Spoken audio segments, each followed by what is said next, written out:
everyone, to Historical Happy Hour, the podcast that explores new and exciting historical fiction novels. I'm your host, Jane Healey, and in today's episode, we welcome Jo Piazza to discuss her latest novel, The Sicilian Inheritance. Welcome, Jo.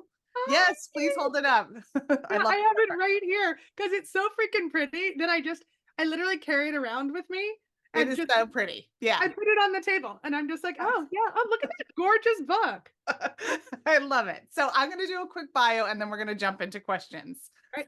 All right. Jo Piazza is a podcast creator and award-winning journalist and national and international best-selling author of We Are Not Like Them, You Were Always Mine, Charlotte Walsh Likes to Win, The Knockoff, and How to Be Married. Her work has been published in 10 languages in 12 countries, and 4 of her books have been optioned for film and television. Jo's podcasts have garnered more than 25 million downloads and regularly top podcast charts. Her latest novel, The Sicilian Inheritance, releases on April 2nd. Welcome, Jo. Yay. Hi, that was such a good intro. I loved Oh, it.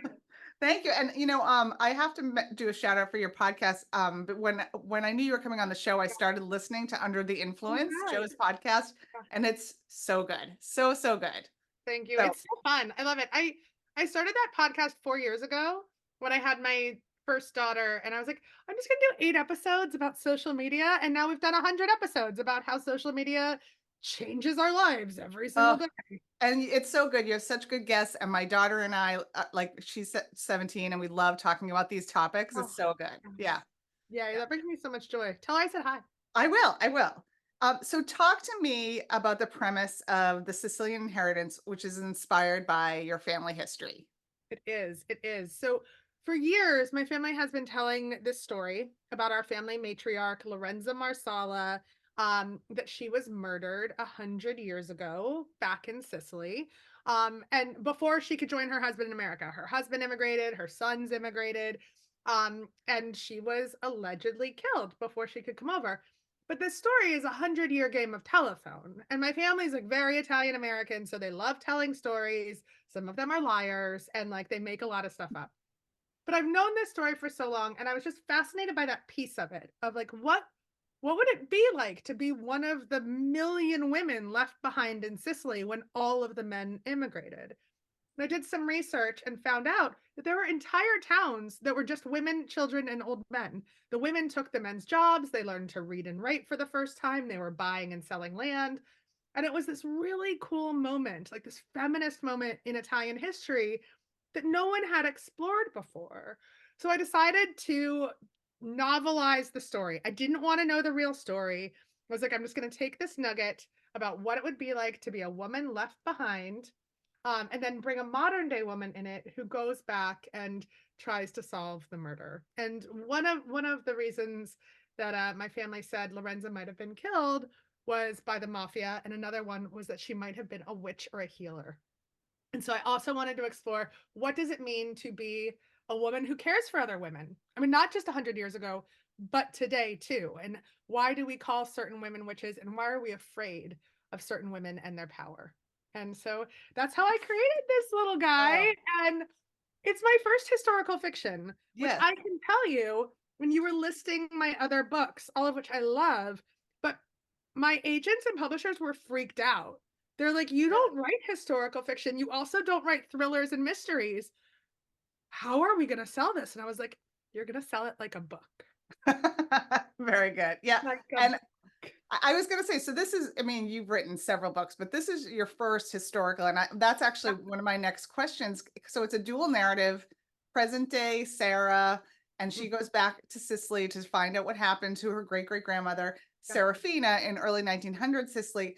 And you weave the story. I love the novel, and you weave the two stories together so well. And did you find writing historical fiction difficult? Like, what was different about this one, and what did you love and what was not as not as fun? Well, all right. So I usually write women's contemporary fiction. I loved it so much. I don't know if I can go back. That's the thing. I'm like, oh my gosh, this book has to do really well because like my next 3 book ideas are historical fiction. Oh, wow. Um, It was hard. I mean, it was a new muscle, right? Like, and I wanted to do it really well. I've been a journalist for 20 years. So I based the historical part in so much reporting. So I began reading all kinds of diaries and novels set in rural Sicily at the turn of the century. I talked to all of the researchers at Ellis Island. I talked to a lot of academics who studied women during this time period, just because I wanted to get it right. It was so important to me for it to be historically accurate, and not just for the reader, but because it is based on my great great grandmother's story. And, for so long, my family has been trading this story of how she was killed. And I really wanted to show how women lived. How did women live at the turn of the century in Sicily? And so that was hard. The research was the hardest, but also the most fun part about it. I went back to Sicily, and I've been back. I've been there about a dozen times. I was a travel editor for a long time. Oh. But I went back specifically at the end of writing this book, uh, mostly for the food.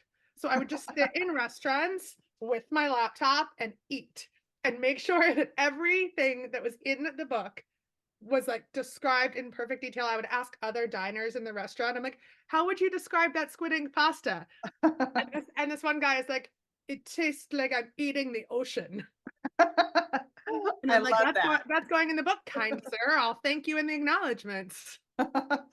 um so yeah, and I loved the food descriptions. I loved all the descriptions of Sicily, both present day and past. And so I in your research notes in the back, I of course always read those, and that was the best. So you did trips for this, you traveled, but you also, I mean, you read a lot. Did you Reading. rely on a lot of like professors or people like that too, or talk a little more about your research? I know Good. you Yeah, just yeah, kind of yeah. started to go into that, but Yeah, there's this one academic who is here in the US, Linda Reeder, who has done almost the majority of the American research on the Sicilian migration and how it impacted women. And so I talked to Linda a lot, and Linda and I have now become text friends. nice. So, and I was like, I just want to. She's like, I really enjoy historical fiction. I don't really like. I don't need to know if it's accurate. I'm like, but I need you to know if it's accurate, Linda. So we're gonna do this together. Um, and yeah, she was really great. I had a lot of friends who are in Sicily read it for me. I made sure that we hired an Italian copy editor, Oh, that's actually, great. so that I Mhm, could. And it really made all the difference for just like even the tiniest of things that like mhm. you don't pay attention to when you're writing. My favorite one was I said closet at one point, and she's like, "There's wardrobes in all these old houses," and I'm like, "You're so right. That was so dumb of me," and like that really, really made the difference. And the craziest thing that I've done though is that I didn't, like I said, I didn't want to research the real story because I wanted to write fiction. I wanted to have fun with this. Mhm. It is based. It's kind of set in a similar town to the town where my family is from. They're from Caltabalota. I call it Caltabalessa in the book just so I could give myself a little bit of leeway. But once I turned the book in, I was then like, all right, I have to solve the murder in real life. So I've been going back to Sicily and rummaging through old documents. And I just got back. I was just over there because I got access to the homicide and mafia records from the turn of the century, to try to Amazing. solve her actual murder for a true crime podcast, which the first episode dropped at 3 in the morning last night. Oh, it did? Okay, I saw Yeah, that on your it's social out. media. Yeah. Because I was like, that is such a brilliant idea. I have in my notes here, you described it as, what was it? Oh, Only Murders in the Building meets White Lotus, and I'm like, I am in. I am in Yeah. for Yeah. that. No, That's that's so what it is. That's that's what it is. awesome. Yeah. Because I mean, really, my goal with the Sicilian Inheritance is to whisk readers away to Sicily. Like, there's so much to unpack in terms of how women lived in this time period, but I also want you to go on this adventure to this gorgeous and strange place with me and to walk away like feeling like you just took a trip, like feeling really good about Yeah. that. And I want to do the same with the podcast. I mean, I'm solving a murder, but you're also coming on a trip to Sicily with me and my entire family, including 3 children under the age of 6. So yeah, it's White Lotus meets only murders in the building meets a little bit of Bluey. That's all right. Yeah. Yeah. Sprinkled in. Yeah. Yeah. So you talked a little bit about the Strega character. Is it Rosalia or Rosalia? How do you pronounce Rosalia. Rosalia? Rosalia. Yeah. So Rosalia. I loved her as a character. She was like this mysterious old woman who lived, but she was more of a healer than a witch. And Yeah. I loved her. And how did you come up with her? Yeah, so like I said, one of the ideas about how my great-great-grandmother Lorenza was murdered is that she may have been a witch or a healer who failed to cure the wrong person, who maybe like crossed the wrong family. And I started doing research into what it meant to be a quote unquote witch in Sicily at the turn of the century. And it was really this idea of the strega, the town healer, midwife, apothecary, kind of the catch all for all of women's health. And it wasn't necessarily a negative thing, but it also wasn't a positive, mostly because the Catholic Church was so Mhm. ingrained in Sicily at the time. Yeah. So, I mean, this had been something that had been passed down through Sicilian women for the ages, but they also had to hide it from the church and like kind of step aside. These women often lived on the outskirts of town. They weren't welcomed in until they had to be welcomed in. So they would like arrive at a house in the dead of night to deliver babies and to care for women. And so there were a lot of like pretty good sources that I found just to describe the Strega and what their lives were like and how they passed down their knowledge. I really wanted to focus on a lot of the medications that they gave women and how they helped women both in childbirth and also in preventing childbirth. Because I thought that was such an interesting thing to explore. How have women been helping other women control how they want to reproduce for so long? Mhm. And that was one of the main roles of the Strega about 100 years ago. So we have an old Strega character who's living on the edge of town, and Serafina, our character in the past, she's a young girl. She gets pregnant very early. She had a lot of ambition, and then she's kind of forced to be a wife and a mother.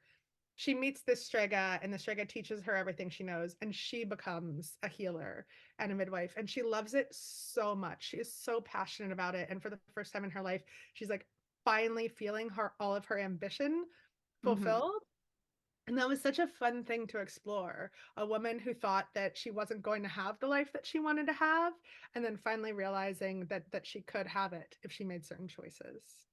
Yeah, so fascinating. And in both timelines, you talk about women helping women and women supporting women, but it was really interesting. I didn't know a lot about Sicilian history and our culture. And her husband goes to America. Most of the men in the village are gone, Yeah. and all these women are living these unbelievably hard lives, right? But as you say, like you illustrate how these women also became empowered for the first time. Like they had lives for the first time. Right. So For the so first time. talk a little bit about that, how that really changed the culture of these villages. Yeah, I mean, it was so many men that left a small island, and a million men left Sicily. And yes, entire villages were just women and children and the older men. The men that remained were mostly mafia bandits. They were involved in a lot of the criminal activity, or they were the very, very rich, right? Like the men left because they wanted a better life. They wanted to make money in America. But someone had to do their jobs. So all of a sudden, women become the farrier, they become the butcher, they become the town accountant, the notaio. They're buying and selling land. And that's one of the cool things that I found when I went back to Sicily. I got access to the land archives in Agrigento, which is where all of the Greek ruins are. So it's so cool. You're in this very bureaucratic building, and they open the shutters, and you're like overlooking the Temple of Athena from 600 BC. And I'm like, what is my life? This is crazy. Uh, but in those records, there are these big cloth books and they're all handwritten, and it's just land records, the passing of land year after year. And during that time period, you start to see a lot of women buying and selling their own land for the first time. And like that's so fascinating. Oh, hey, from Iowa. My family's from Iowa. Oh, My Marcia, uncle, she's my awesome. uncle Jimmy is used to be a judge in Iowa, Marcia, and he's on the podcast. I don't know if he's happy about it, but yeah. So I can't help but say hi to people Oh, absolutely. when they come in. Hey, Barbara, see you too. So yeah. So women are buying and selling land. They're loaning money. They're doing all these things that they weren't able to do before because their primary place was in the home. They were mothers and they were wives and they were there to support their husbands. And not just mothers and wives, these women had 10, 12 children. I mean, my great great grandmother started having babies at age 18, and seven of them lived to adulthood, but she had something like 14. And so for the first time, too, imagine that you're not just a wife and a mother anymore, especially if your children are slightly grown. You're not getting pregnant every 10 months. It's like this is a really interesting time for women to come into their own. What I wanted to play with at the end of the book was what happens when you have to go back, because then a lot of women join their husbands in America and they're like, great, get back into the kitchen. And how does a woman feel about that when she has to give up this autonomy and agency that she could have had for about 12 years? My great great grandmother was left there alone for 12 years. Unbelievable. It's yeah, so interesting. So you mentioned your family, and I'm really curious. How has your family reacted to the novel? Have many of them read it yet? Like, how are they feeling about it? No, they haven't. Not that many of them have read it. They've all pre-ordered it. I'm trying Nice. to indoctrinate them into order early and often and literally for everyone you know. So Mhm. they've all ordered it. My mom has ordered it. My mom's read half of it and she loves it. She also doesn't understand that it's a novel in so many ways. She's like, "Oh my God, is this character so and so?" And I'm like, "No, I mean, I literally like this is so fictional." Uh, but they're all excited. But I will say, when it came to solving the real crime, they don't love it as much, and I think it's because they really like the stories they've been telling themselves. Like, they don't wanna Mm, know if those stories aren't true, and I'm not gonna spoil the podcast because I think it's so much fun to listen to, but a lot of it's not true, and okay, so, like, a lot of the story that we have been told is something else. interesting. Still fascinating, but it's like I love how people shape their identities by the stories we tell ourselves about our families. And sometimes you don't want that story to change, especially a lot of my older relatives. Yeah, that I understand that. That's really interesting. So the setting, Sicily and the village, like they're gorgeously detailed, and I could see this translating to screen so well. Like, has there been any like buzz about that? And also, who would you have in mind to play Sarah and Serafina? Such great questions. There's lots of buzz, and we're working on selling it and packaging it right now. Like, I mean, Hollywood is just so weird and wild. And I Mhm. love, like we say in my bio, like most of my projects get optioned. And then who knows how things even get made, right? Like it's like Right. everything is in a different stage. But right now we're trying what you're supposed to do is attach an actress first. So we're Mhm. going out to actresses. I know we just went out to Rose Byrne and Lizzie Kaplan. Oh, Um, I love good Lizzie Kaplan. ones. I would watch her do anything. Yeah. And then for Serafina's character, we really want to cast like a great Sicilian actress. Like I think it's really Yeah. important to cast someone who's local in that role. Although we were saying for Sarah, we're like, wouldn't it be awesome? Because Sarah, my modern day woman, she's going through a divorce, her husband, and it's set in Philly where I live. Her husband is like a local prosecutor here in Philly. We're like, be so great if Bobby Cannavale could play Rose's husband in the movie. Good Would bring me one. so much joy. So I texted my producer that last night. She's like, "I'll ask." And I'm like, "Great. Good Can job." I can I make a suggestion for Sarah? I agree Yeah. with you about Serafina. I think that, Yeah. Italian actress, of course, but I was picturing Jenny Slate. I thought she would be a good one. I love her. Yeah. Oh my gosh, that's great. All right, I'm writing a note because I'm gonna text Laura, the producer, right now and be like, "Can we get Jenny Slate?" She is amazing. I think that's what, like, just her look, everything about Yeah, her. Like, I her love look. her. Yeah, No, yeah. that is perfection. That is total perfection. Love And that. then we've got this other character that I'm obsessed with in the book, named Juicy, Giuseppina, and she's a Sicilian woman. She didn't exist when I started writing this book. I swear to God, she just like emerged out of thin air and was Great like, character. "You will create me." And I'm thinking about Jodie Comer, who plays Villanelle in Killing Eve. Yes, love her. I Love know. her, love her. Yeah, Yeah, that's another good one. yeah, yeah. Um, and so you talked about the food. My next question is also about descriptions, and the food descriptions were so amazing. And I love food, and I love cheese, and Italian cheese is the best. It's the Do best you cheese. have a favorite Sicilian dish or dessert? Oh, it's so hard because I love everything. I do. And I have two recipes that I want to share with people if they want it. It's a bucciati trapanese, which is Oh, like it's a Sicilian pesto sauce, but it's a pesto sauce that's made out of almonds and pine nuts. So it's almonds, pine nuts, ricotta, and cherry tomatoes with oh, little corkscrew pasta that has like these like perfect little tendrils that suck up the sauce. And so the sauce gets stuck in them and then they explode in your mouth. And like oh, it's just love it. it's perfection. I love a cannoli. At all of my book events, I will be, making cannoli while I do the talk. I have, like, created a cannoli necklace, and I don't Amazing. know, I'm, like, thinking maybe it'll go viral on TikTok because I feel like that's the publisher's, like, marketing plan these days. They're like, "Could you just go viral on TikTok?" And I'm like, "I'll Mhm. try, yeah." Um, I love a cannoli, I love a tiramisu. Sicilian food is, like, so different from Italian food. We've got so much fresh fish and just like spices and sauces. It's very Mediterranean, very North African, very Arab influenced. And so, I mean, I could talk about Sicilian food literally all day long. And my favorite thing, so there's a big restaurant scene in the Sicilian Inheritance, and I based it off this one restaurant in Caltabolota, the village where my family's from. It's the one restaurant in town. Last time we were there, the mayor of the town, who like we went to like go say hi to because he's just hanging out in the town square, calls them to make sure they're gonna open so that we can go and have a 4-hour lunch with no menu. And they just like start bringing you things, just bring you things, right? It's like Best. pork cheeks that have been braised for like days, wild boar ragu. I mean, it's insane. And yet, because it's Sicily and it's a magic place, you somehow don't get any weight. Oh, yeah, we talk about that. My husband and I talk about that. Like, why? Why? Is Why? it because you Why? walk so much? I don't It's know. because you walk. I mean, this village is on top of a rock, on top of a mountain. The legend about it, and I have this in the book and I love it so much because what you don't realize until you go to Sicily is that so many of the Greek myths take place in Sicily because Sicily was Yeah. Greece, right? And so the legend about my family's village is that when Daedalus escaped the labyrinth, that he landed in Caltabolota and created it to mimic the labyrinth so that invaders couldn't get in. And when you're walking around those little streets, you're like, "Yep, this is a maze." Amazing. Yeah, so cool. Um, okay, so I have a few writing related questions that I ask every author that comes on, and then I will take questions from the audience. Remember, you can put them in the chat or the Q&A, and I'll field questions, or Joe, you can feel free to answer if you see them first.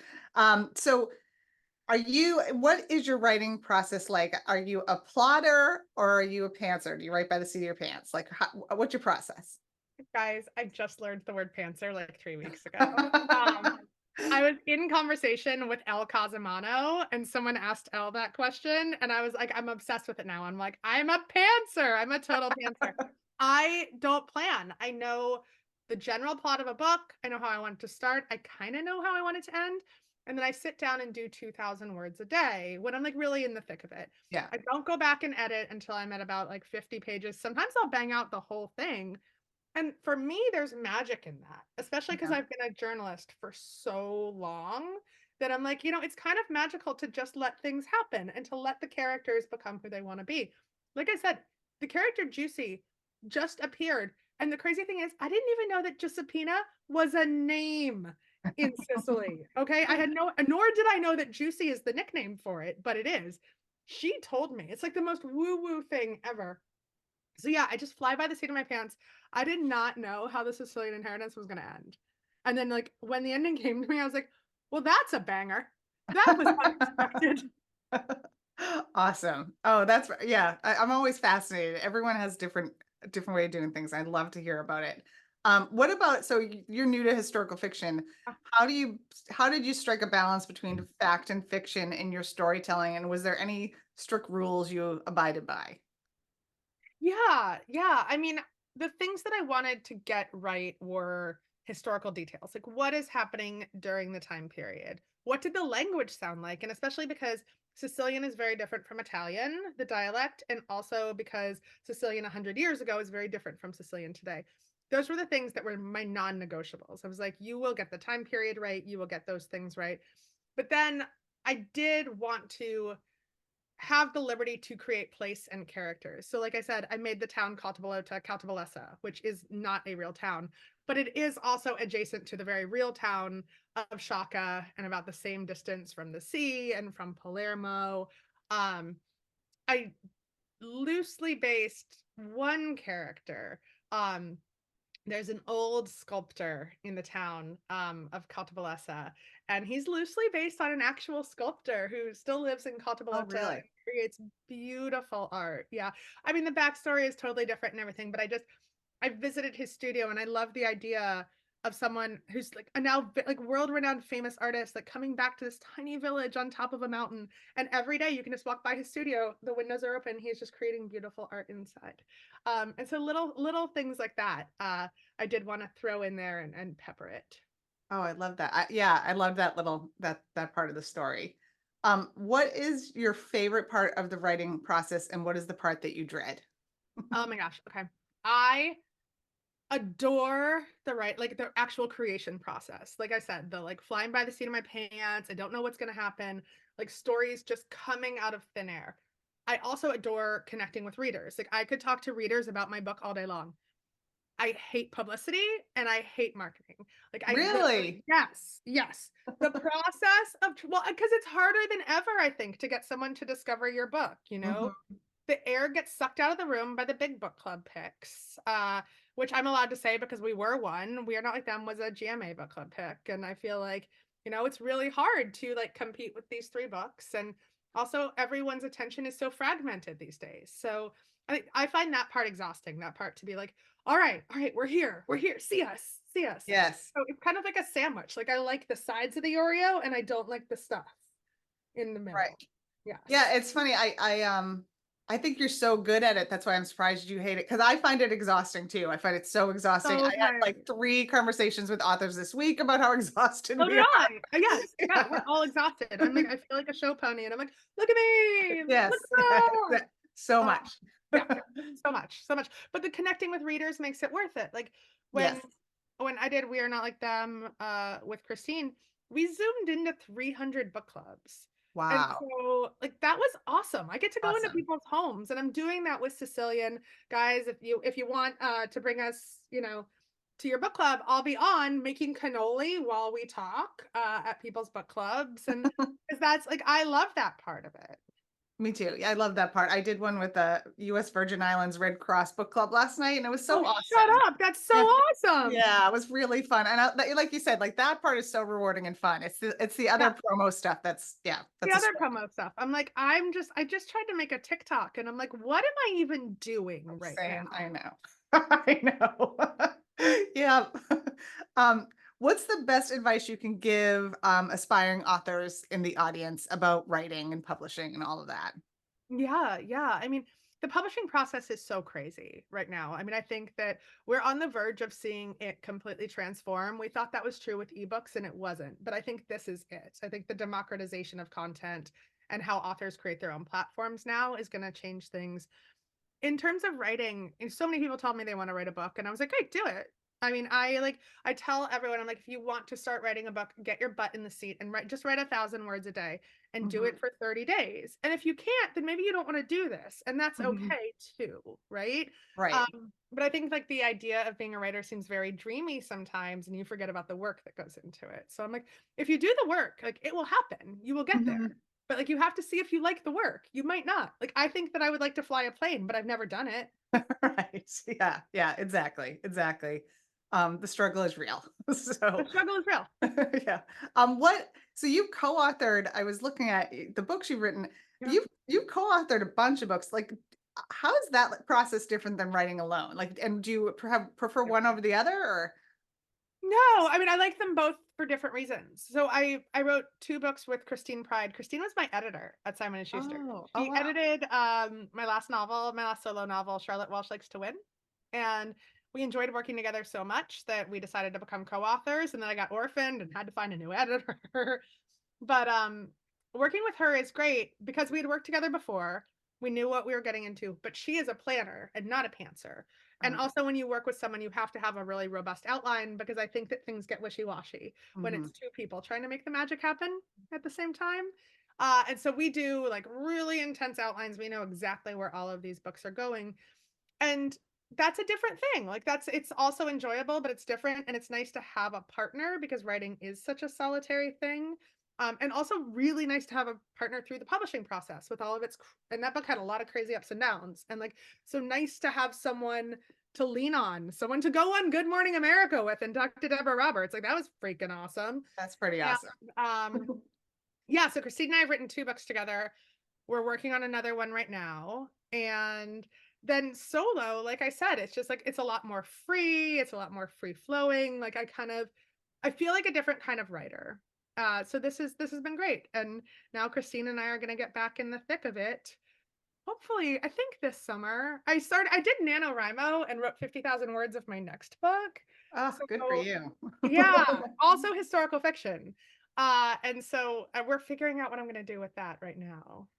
Oh, excited. Are you ready to share what it's about or not yet? Totally, yeah. Well, no, because I mean, all of you are such historical fiction fans. I'd love to hear what you think about it. It's again dual timeline, modern day and in the past. And in the past timeline, I want to explore the life of Jo Van Gogh. She's Oh, Vincent's sister-in-law. And so when Vincent died, his brother, Theo, who had been his benefactor and his art dealer, died shortly after. I mean, like a year after. And his widow, Jo, was in her mid-20s, had a 1-year-old son and no money. And all he left her was 300 worthless paintings painted by his brother-in-law or his brother. And it was Jo who made him famous. It was Jo who pushed and pushed and pushed, who published the diaries, who was like, you know what? We're gonna take this madman artist thing and go with it. wow. And fought tooth and nail for her entire life to make Vincent van Gogh the most famous artist of all time. Oh, I Uh, love that premise. That's very yeah, cool. yeah. Yeah. And then in the present day, we have a lost Van Gogh, and some art thieves trying to chase it down. Oh, very exciting. I love it. Yeah. And so before I take questions from the audience, what is the best way that readers can keep in touch with you? Oh my gosh. So I like talk smack about Instagram all the time. I'm like, Instagram is the worst. I hate social media. And then I'm like, follow me at Joe Piazza Author. That's the best way. I mean, I post all the stuff on there and I check my DMs constantly. I'm constantly connecting with readers on there. I have a Substack too, Over the Influence, and the podcast Under the Influence, all of which have really just become a platform for me to talk about projects and, how women live and exist in the world. Excellent. Excellent. Okay, so let's see. Oh, questions. Andrea Johnson asks, how are you celebrating your book launch? Oh my gosh, in so many different ways. Also, I like to sleep. I'd like to celebrate by sleeping. Um, Mostly just because I have 3 kids under the age of 6, and I'm like, "Wow, this is." Yeah. I mean, starting on Tuesday, we're going for it. So we're launching at Books Are Magic in Brooklyn. If anyone's in New York, come. Like I said, I'll be making cannoli. We're gonna have Sicilian cocktails there. And then I'm going up to Providence and then doing a big party here in Philadelphia at the Barnes and Noble. And we're gonna have an Italian dance party afterwards. Fun. And then heading to Nashville. And the most exciting is Cleveland. We are going to Cleveland because I promised my husband 7 years ago that we would see the solar eclipse Awesome. in Cleveland. Why not? We're in the path of totality.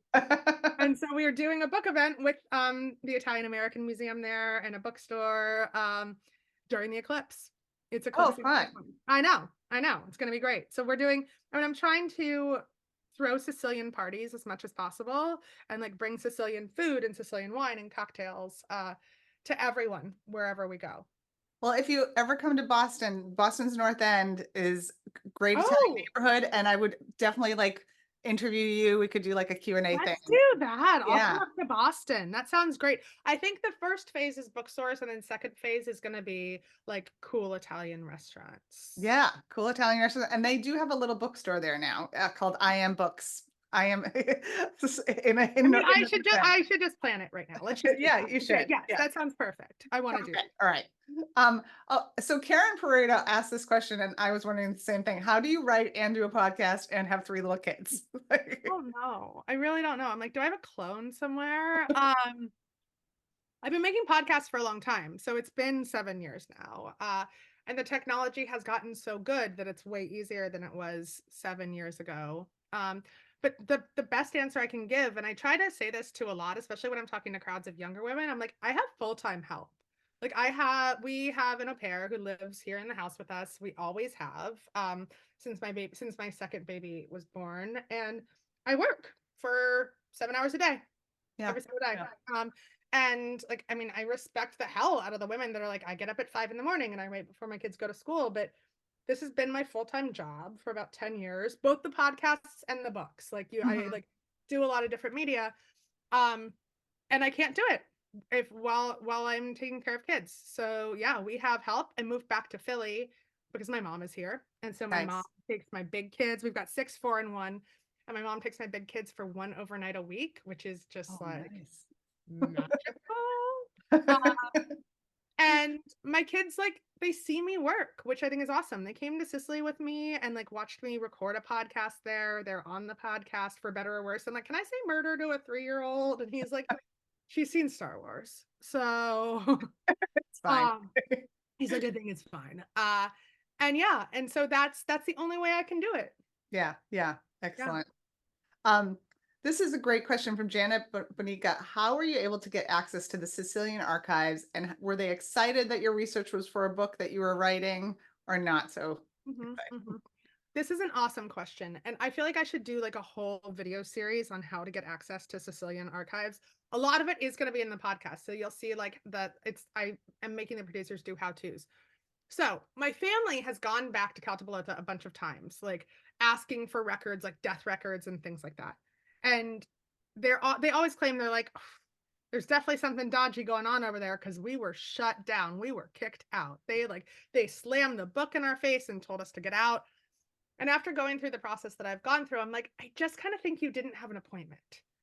Like, Oh. I just kind of think it was as if like some Italian had stormed into the DMV in America and been like, give me the driver's license from like this person from 1916. And the DMV person is like, get out of here. Um, so I hired an Italian researcher. Her name is Laura Lee. She works for a company called Digging Up Roots in the Boot.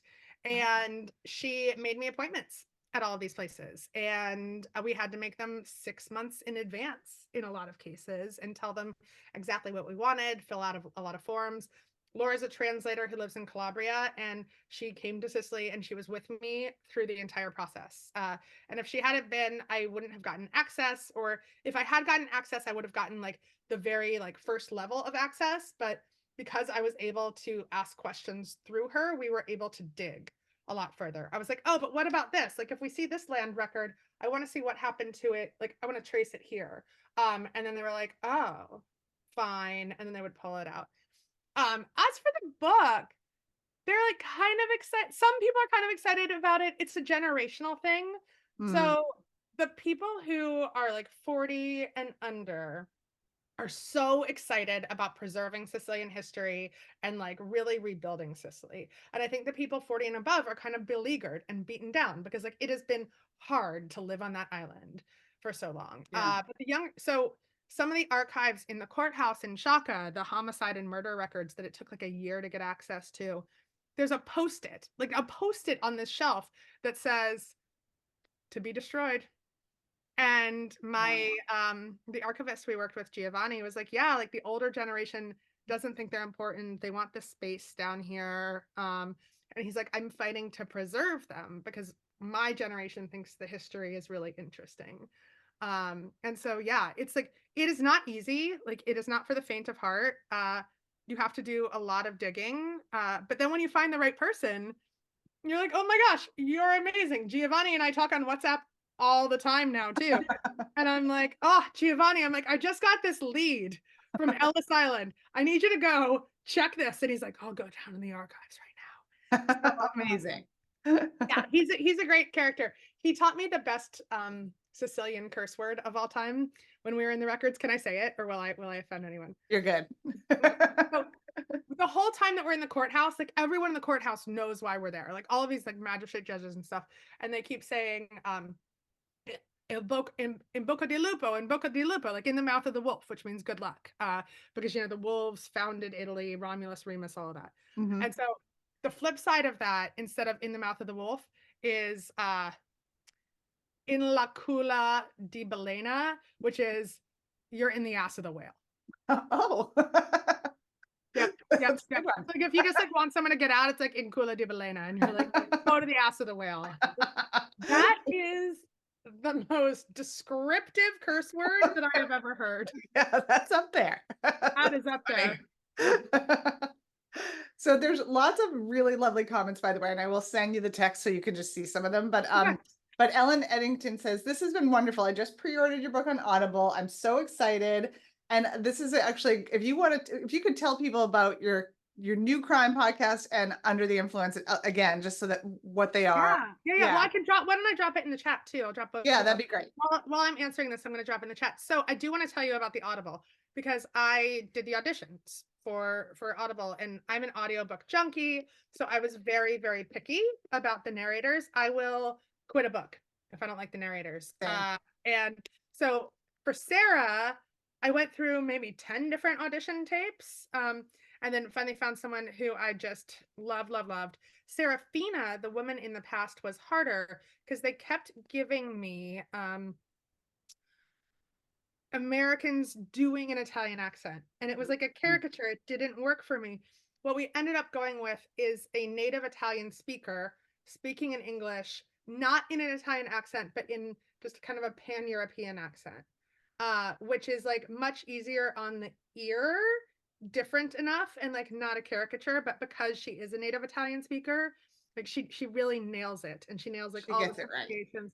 And so then Carlotta was able to work with Rachel, who did Sarah, and all of the modern day characters for all of the Italian pronunciations. So like they really like the Oh, dual that's good. narrators like work together so beautifully and so well. I interviewed, all right, here is the Sicilian Inheritance podcast. I just dropped it in.